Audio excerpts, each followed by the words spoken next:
Hello everyone, and welcome to my studio. Today I'm going to show you how to paint a tiny garden floral. This canvas is 8 inches by 8 inches and I stretched it myself. It is Dick Blick medium tooth landscape canvas, and I've put a couple of extra coats of gesso on it. That's why the white looks a bit streaky. I am using Madder Lake Deep and Ultramarine Blue to map out the design. I can hardly call this a drawing because it's not really a drawing, but I'm just sort of mapping out the clumps of flowers and the rounded bush. I like the movement of the half rounded bush that sort of frames the light pink roses. And I like how it's in front of the blue violet flowers on the upper left hand corner. So I just made some vertical streaks of paint just to remind myself that there's that upward movement in this painting. So you've got a nice round shape coming from the upper left down towards the right hand corner, and then nice upward movement behind the big clumps of flowers and the rounded bush. So I'm going to begin with, with mixing colors and just blocking in color shapes for the flowers, the greenery, the bush, and so on. And my first color shape is pink. To make this pink, I used quinacridone rose and titanium white. I'm using a pretty small palette knife, and I use the palette knife for mixing the paint and for applying the paint. I put all of the paint on the back of the knife, and I sort of squish it down on the canvas, and I move it around a little bit from left to right.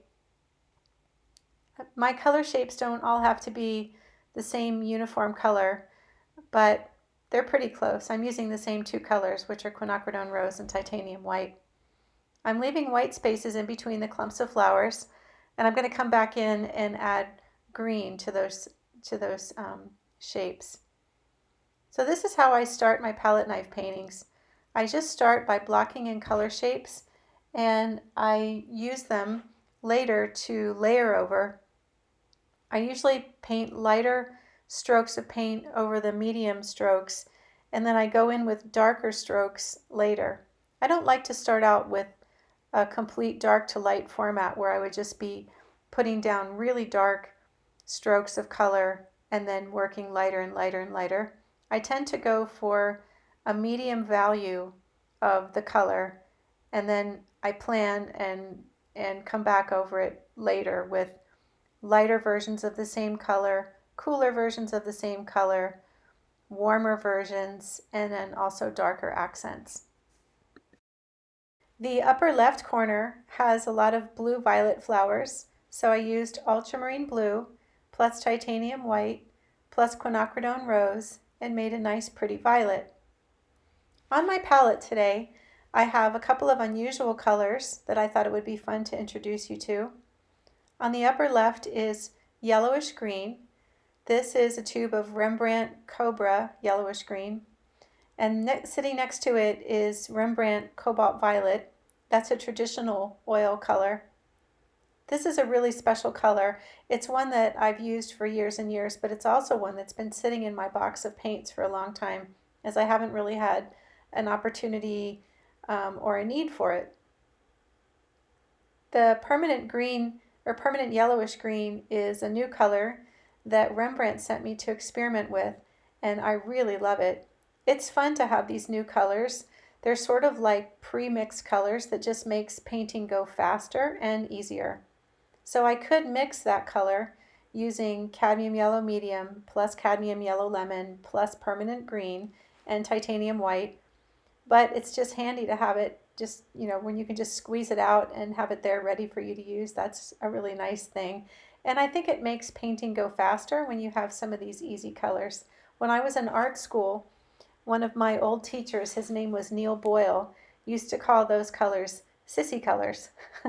and and he had lots of those colors that he painted with, and they just made painting easier and fun, and it's just a little less mixing that you have to do. When you start with those pre-mixed colors, you can of course make them yellower by adding yellow to them, or if you wanted to make it slightly bluer, you can add blue to them, but there they are, ready to go. So now I'm mixing up some green for the green color shapes. I'm not using cobalt violet for that upper left-hand corner. I could have, but I prefer to save these pre-mixed colors for strokes of paint that I want to layer over the big color shapes. And that teal color that I mixed is for the teal colored leaves that are in the picture.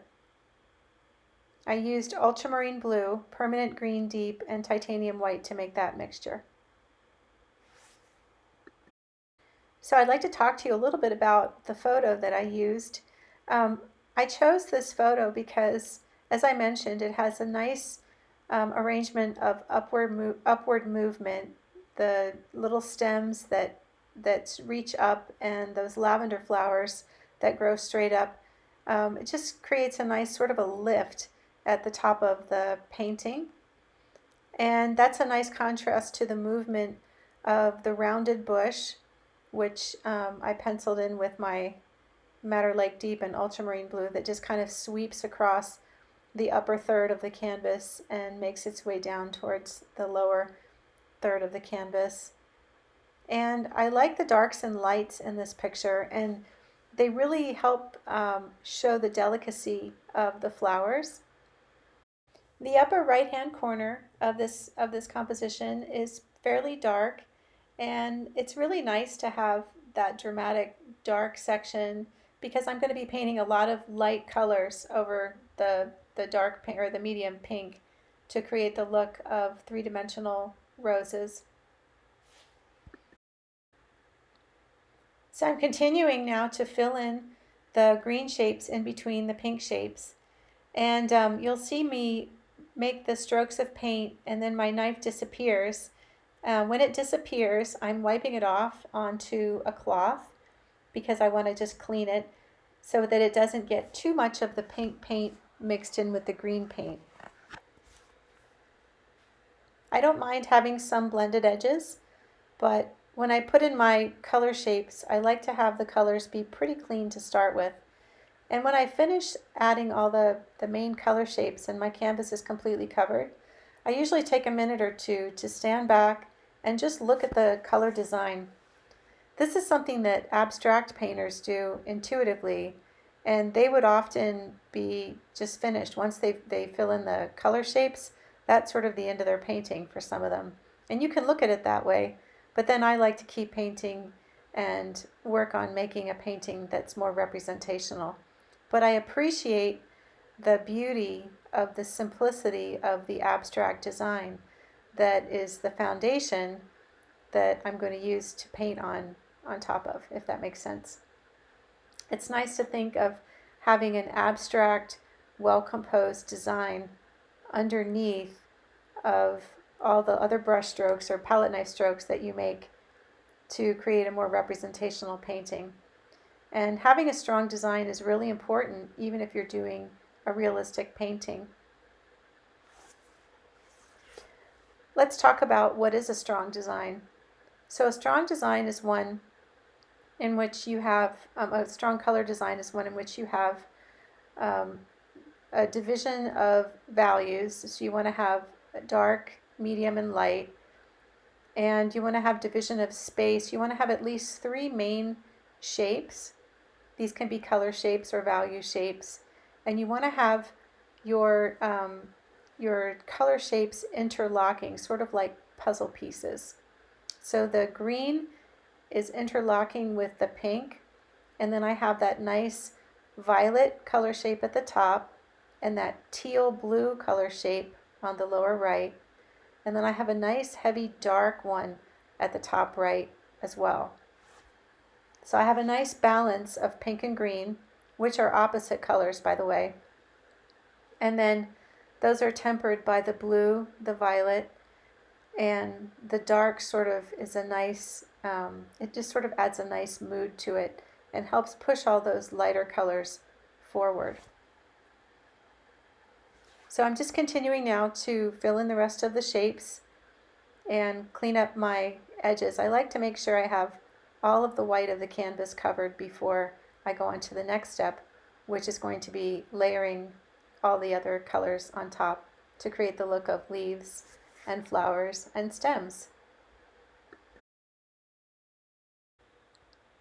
Now it's time to use some of my fun colors that I have at the top of my palette. So I'm using cobalt violet and I'm mixing it with titanium white. Cobalt violet is a very delicate color. It doesn't have a lot of tinting strength, but it's really, really pretty. It's a color that's been around for a long time. I think it's more popular for watercolor than it is for oil. I think for oil painters it's probably hard to find. But as I said, I've had this tube sitting in my paint box for a long time. And by the way, I have a mixture of Cobra oil paints, which are water mixable oils, and also traditional Rembrandt paints. And it's completely fine to mix those, and you don't have to worry about having a mixture of 50-50 or 70-30 or anything like that. You can just use them however you want because I'm painting with palette knife and I'm not using any paint thinner. And so when you paint that way, you can mix the water mixables with the traditional oil paints in any combination that you'd like. So I have greenish yellow is a Cobra color, and then cobalt violet is Rembrandt. The white is Cobra. The lemon yellow and the cadmium yellow medium are both Cobra, but the pyrrole red is traditional. The madder lake is Cobra, and the quinacridone rose is traditional Rembrandt. So you can see I have quite a mixture. And you're probably wondering, why do I have this mixture of colors? So what I've been doing is finishing up, using up the rest of my Rembrandt traditional oils. And when I run out of a color, I replace it with the Cobra color. So that's what I'm doing. And eventually I'll be completely working with just Cobra paints and no traditional oils at all because I really prefer the Cobras. They are just as luminous as the traditional oil paints. I really can't tell any difference between the colors. They have almost as many colors available in their range as the traditional colors. And if I want to thin them out, I can thin them out with water or one of the water mixable mediums, but they don't have any bad smell, and I don't have to work with paint thinner, which will give you a headache. Even if you use Gamblin or Gamsol, any of the odorless thinners, even though they're odorless, they're still hazardous to breathe. So anyway, if you do use those, I recommend keeping a lid on your thinner can whenever you're not using it. So just dip into it and put the lid right back on so you're not breathing that. It's really not good for you. So now I'm layering over the dark green with the greenish yellow, and some of the strokes have a little extra yellow mixed in with them. And then there are some leaves that are reddish and orangish and kind of a rust color. So I've mixed pyrrole red plus cadmium yellow medium to make that orangey rust color, and having just a tinge of green mixed with the orange or mixed with the red and yellow will give you a more neutral, sort of an earth tone color. I don't have any earth colors on my palette today. I very often have burnt sienna and raw sienna on my palette, but I can easily make those colors by mixing a red, a yellow, and a teeny tiny bit of blue.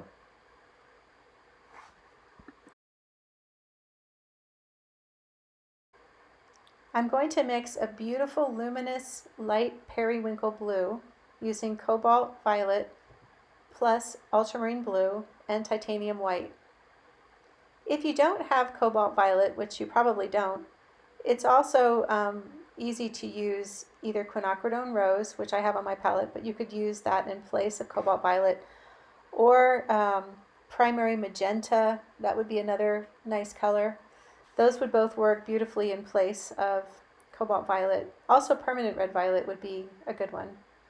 But I wanted to layer this lighter, cooler periwinkle color over the medium violet underneath and really help those blossoms stand out. And this is just the first of a few layers of paint. Sometimes I turn my palette knife upside down. You can see me doing that to make some of the straight lines.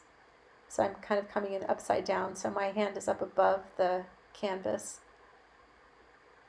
It's a bit awkward to use a palette knife, and you really have to practice and get a feel for it.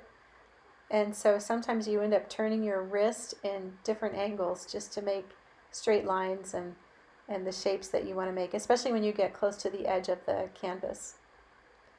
So as I said in the beginning when I was talking about what I like about this photo, I really like the small light flowers that are on the right hand side. They're beautiful and delicate. And I love it in a design when you have a big area of one color, like that big area of the violet color on the upper left hand side. And at the same time, you have that same color somewhere else in the painting in a smaller form. So we have that color on the upper left hand corner, and then it's repeated as a small flower or multiple small flowers on the right hand side. So that's just always a nice design feature to have color broken up into big shapes and small shapes. So do you see how beautifully this yellowish green layers over the darker green? And it sort of also helps to harmonize the darker green with the teal green. If you don't have yellowish green, you could also use permanent green light instead of permanent green deep, and then you could add cadmium yellow to it or permanent yellow.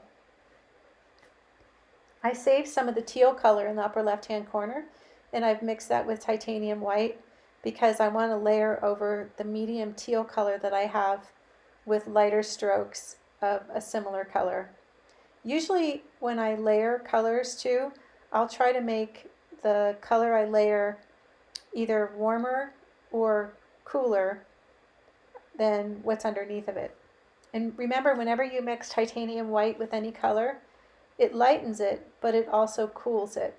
So sometimes if you need to compensate for that, you can add a warmer color back into it, such as cadmium yellow medium, raw sienna, yellow ochre, something like that.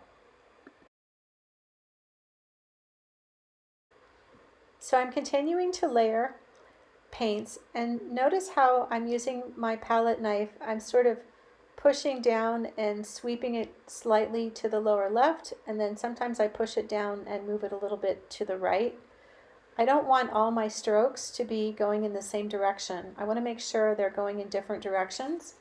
And then some of my palette knife strokes are longer and some of them are shorter. I'm going to use this same knife for the entire painting. I never switch knives. So you can do a small painting with one small palette knife. When I do a large palette knife painting, like a 30 by 40 or something like that, I'll use about 5 or 6 different palette knives. So I'm carrying this blue around some of the edges of some of the pink flowers and blending it into them. So I'm doing some blending on the canvas instead of just on the palette, and creating some nice pinkish violet tones.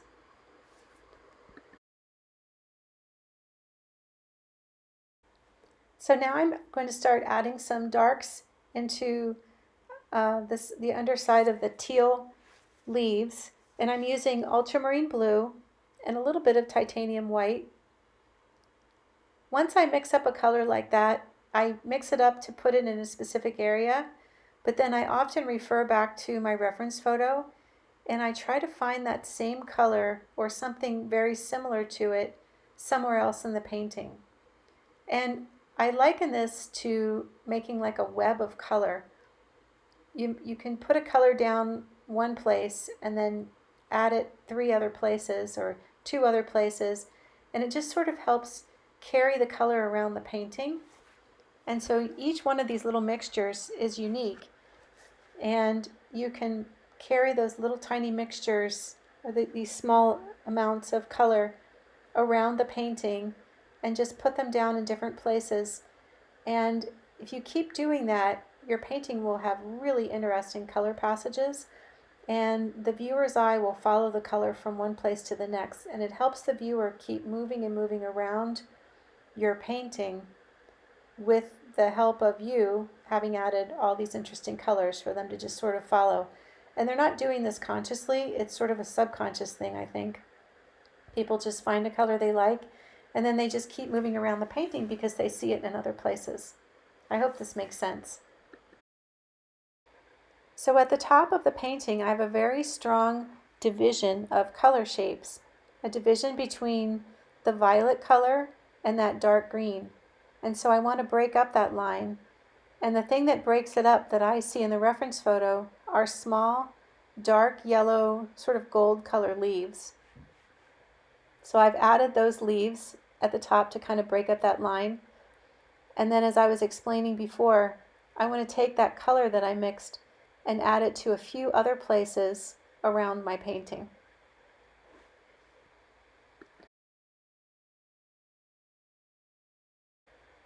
When you work on a painting of this scale, something small, you want to make sure that you stop a few times and get up and get back from it and kind of squint down at it and see if it's working. It's really important to just get some distance from the painting every once in a while, especially when you're working on a small painting. We have a tendency to be really, really close to it the whole time we're painting unless we consciously make an effort to get up and stand back.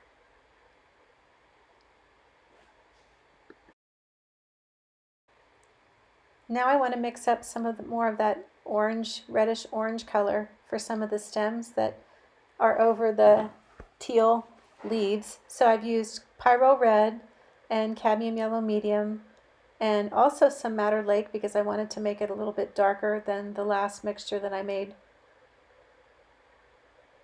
I'm just continuing to layer and layer, and in between layering the paints, I'm looking for what I like, what do I see that I like that's happening, and where do I want to see more detail, where do I want to see more color, where do I want to see more movement, and so on. So that dark I just mixed up is Madder Lake Deep and Ultramarine Blue, and I mixed it with the orangish color. It's important when you do a garden painting to have some colors that are really neutral and beautiful, and the neutral tones will help your colors really sing out. Look how beautiful this red is when I paint it over that really dark green, and also next to the very, very light, delicate, small periwinkle colored flowers.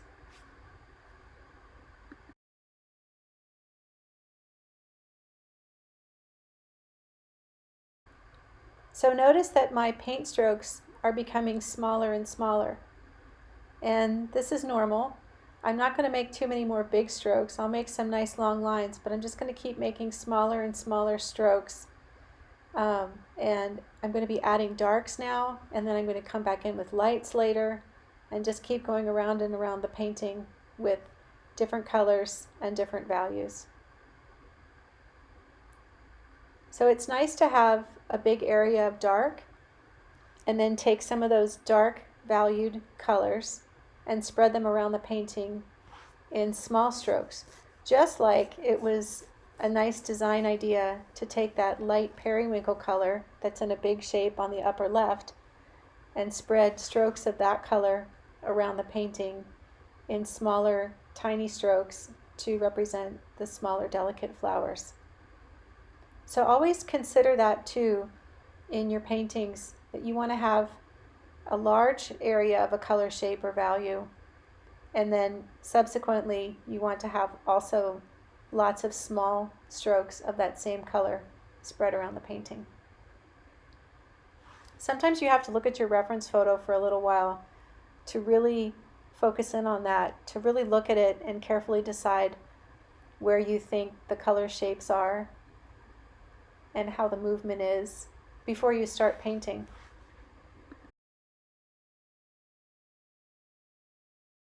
So I just took a minute to stand back from my painting, and it's really become very mid-tone.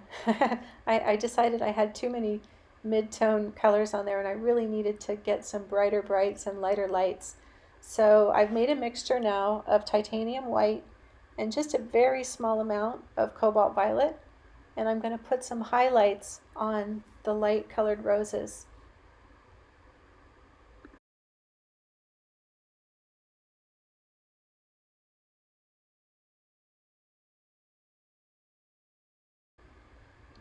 As you can see, I've slowed down a little bit in my process, and this is a way that I always work. I always start out pretty fast, but then when I get towards the finishing stages of my painting, I tend to slow down.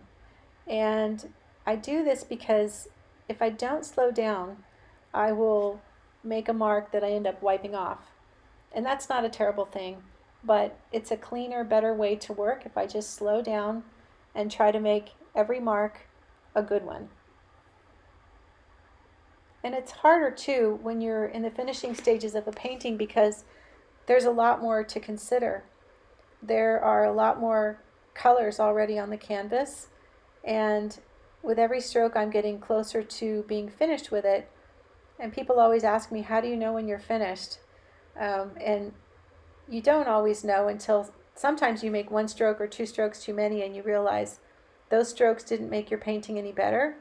And so that's sort of a sign to you that you're finished. But I'm not finished. I'm not nearly finished with this. And I have quite a ways to go. But I do tend to slow down towards the end of my painting process and take my time and just sort of proceed carefully. And when I make all of these strokes of paint, they're all relative. Everything is relative in the canvas, so they're all relative to everything else that's going on in the canvas. And there's just a lot more to consider. I go through phases when I'm working on my paintings when I'm thinking more about warm and cool, phases where I'm thinking more about light and dark, phases where I'm thinking more about texture, or where things need to be less textured and more blended. But I try to keep all those fundamentals in my head when I'm working.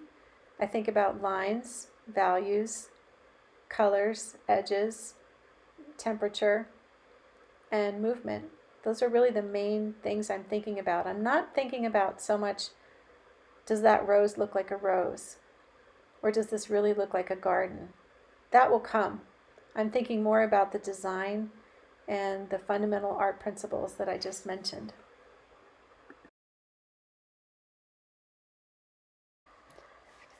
One of the beautiful things about palette knife painting is that you can take a color just straight out of the tube, like I'm using this quinacridone rose here, and you can blend it into some of the mixed colors underneath and get these really beautiful swirls of paint.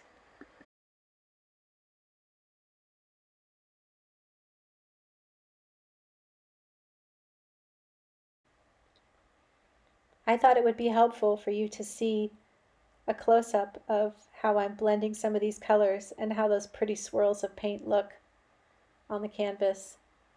Do you see how beautiful this cobalt violet is? Just by itself. It would have been wasted if I had put it on one of the underneath layers. So I clean my palette knife a lot when I'm making a painting. And then there are other times where I let it get dirty and I let the colors mix a little bit randomly. Now I'm going to add some pyro red to sort of add some bright warm red to some of the center flowers.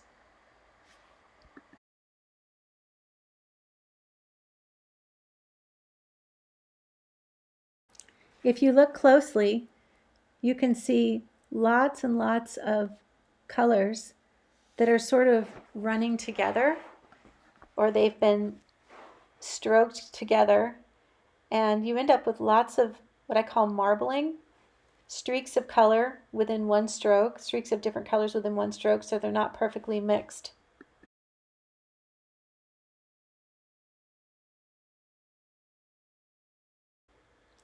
So now I've zoomed back out, and you can see that the red is very concentrated in the center of the painting, which is beautiful, but now I have to balance it.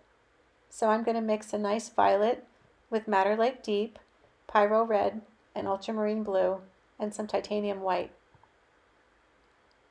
I don't want to have too much bright red. I really want to have a lot of pinks and violets in this painting. But the red is a great accent. But what's happening is, every time I look at my painting, I can only see the red, and I'm not getting to move around throughout my painting like I was before. So I don't want to be moving around so much visually that it's boring. that it's monotonous and that there are too many things repeated in it. And I want to have some concentrated areas of bright color and concentrated areas of darks.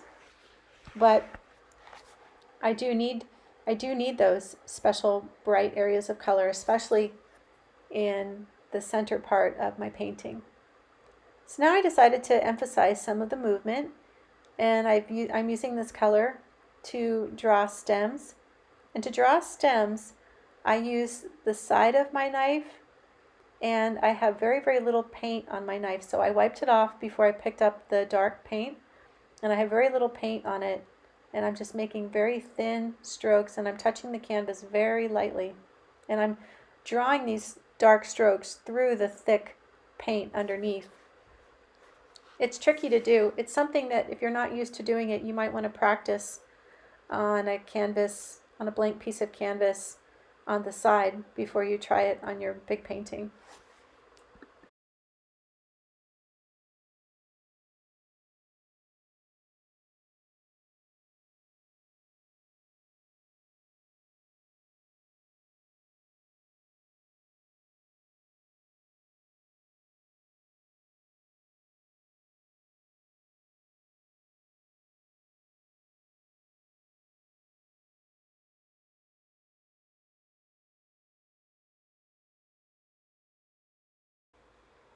So now I've slowed down even more, and I'm making even more careful small strokes of paint. There's a lot of paint and thought that goes into this teeny tiny little canvas, this 8-inch square canvas. So I'm mixing up deeper blues and violets, a lot of blues and violets. As I said, that was what I wanted to have on this painting. And notice how my strokes are flattened. They're scooped to the right, scooped to the left, and they're going in all different directions. And I make a big effort to constantly turn my knife in different angles so that most of my strokes look unique and purposeful. Some people say painting with a palette knife is like frosting a cake. It can be, unless you want to make a lot of these teeny tiny strokes, and then it's something much more.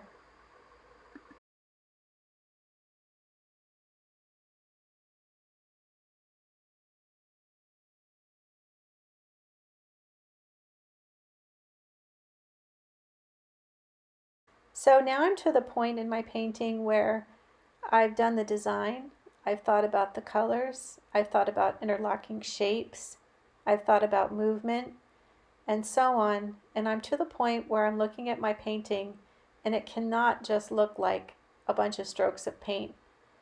It needs to look like a flower garden. And so now I'm to the point where I'm trying to make really careful color decisions and paint stroke decisions to make my leaves look like leaves and my flowers look like flowers.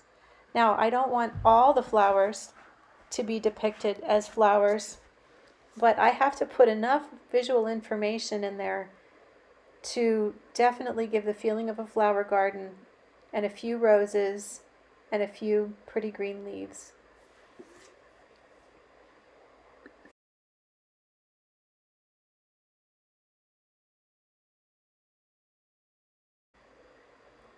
So I'm using a brush now to make some of the stems, and I've used cadmium lemon, titanium white, and permanent green. And this is a number 2 round brush. And I don't use too much brush work when I do palette knife paintings. I really like to have everything look consistently like knife work, but there are times when I really need a fine brush to make stems or lines or something like that. And by the way, I do sign my paintings when they're finished and when they're wet. I don't wait until they're dry. And I use a number 2 round brush or a number 1 round brush of synthetic hog's hair bristle to sign my name. And for a small painting like this, I'll just put my initials. So if you look at the painting at the end of this video, or the one I posted, you'll see my initials on the lower right hand corner. And I always mix a color that is one that matches with the painting. I know some artists like to wait till their paintings are dry and then sign them with red or black or even with a Sharpie. I don't do that. I like to make sure I use paint, and I like to have every signature be a part of the artwork. And so the signature color needs to be perfectly mixed to coordinate with the painting and be put somewhere where it's not going to be distracting the viewer from the artwork, but it also has to be legible and visible. But usually in my paintings, you have to look for the signature. It's not always so obvious because I don't want it to take away from the rest of the painting.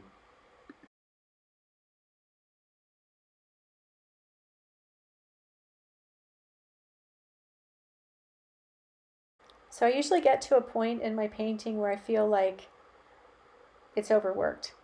And that doesn't necessarily mean it is overworked. It means that it's not finished yet, but it means that I've done a little too much of the same thing, and I need to go back to having either more contrast and value or more bright colors. Maybe everything's gotten too gray, which is the case right now. This painting's just gotten a little bit too gray. And even though I have those pretty strokes of red in the center, the rest of it has just gotten a little too gray and it's lost its direction. So I'm going to mix up orange using cadmium yellow medium and pyrrole red, and I'm going to put some strokes of bright pretty orange right next to the blue because they're opposites, and also right over the green because I want it to look like those orange leaves. And I'm going to go through and add some of that color. When you think your painting needs a certain color, or if it, like I said, this is too gray, so I wanted to put some brighter pretty color in it. Do you see how much better balanced that is now? So what I was going to say is if you think your painting needs a certain color, but you're not sure, you can put some of that color on the back of your knife and turn your knife around and close one eye and move the knife with the color to where you think you would want to put it, and then just try to visualize it there before you actually put it down. That will help you in your color decision making. So my painting had gotten kind of overall gray and a little murky, maybe a little too much mixing. And with the addition of the bright orange and the dark strokes of the mixture of Madder Lake Deep and ultramarine blue, it's really coming back to life and it's really starting to look interesting again.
I'm very happy with how this painting turned out.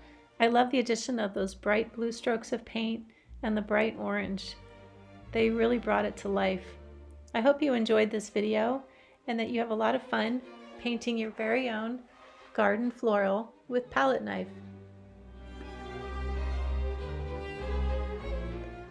Thank you for being a subscriber. I really appreciate it, and I hope you continue to learn a lot and that these videos and lessons help you with your own painting journey.